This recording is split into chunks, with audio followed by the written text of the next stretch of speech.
Well, hi there. I wanted to record a little message for you because I thought you'd appreciate it to come video-wise rather than email.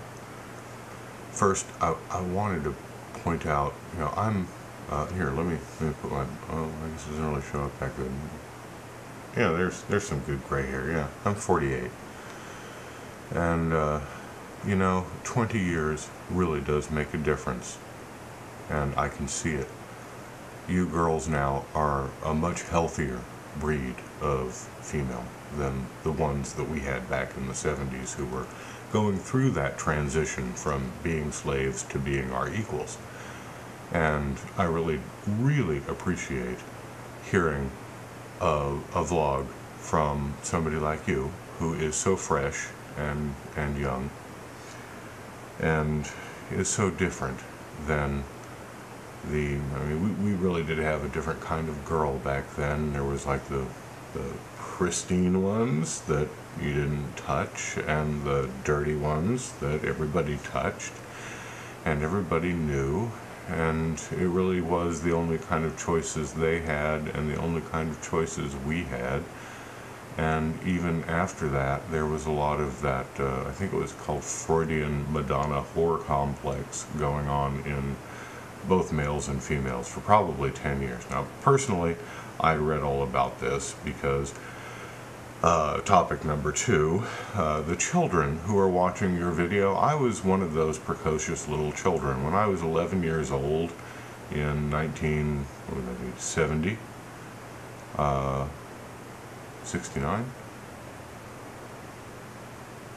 Well, thereabouts, 69 or 70, and I was curious about sex. My parents gave me a very detailed diagram of sex. They gave me books. They gave me, here's what's going on. Here's how it works. Here's what you do. I mean, it wasn't very mechanical back then. It was very kind of puritanical, but it was something that they gave me, and I can expect that at least some percentage of the parents out there are going to be giving their children things like my parents thought to give me, and that would be pressing the button on the 18 or over saying, yeah, I approve of this.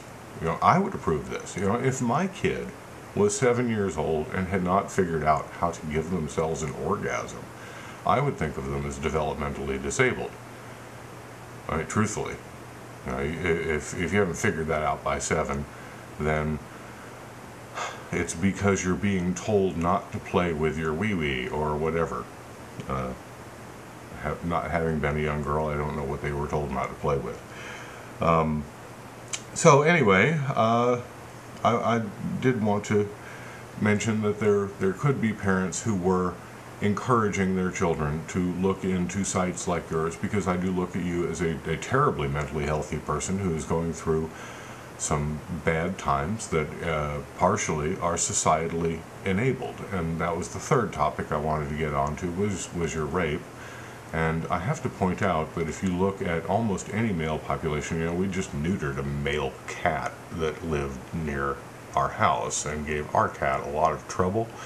And well, we fixed him, and now he doesn't really feel like going and fighting for his food. He used to fight for food with the feral cats, and the people who fed him no longer can get him to eat because he lacks that competitive aspect. Well, it's in a lot of males, and in some it's damaging, and that works both ways. I mean, myself, I was a victim of bullying. Yourself, you were a victim of rape. I assure you, unless it was a terribly unpleasant rape, the bullying is somewhat more problematic.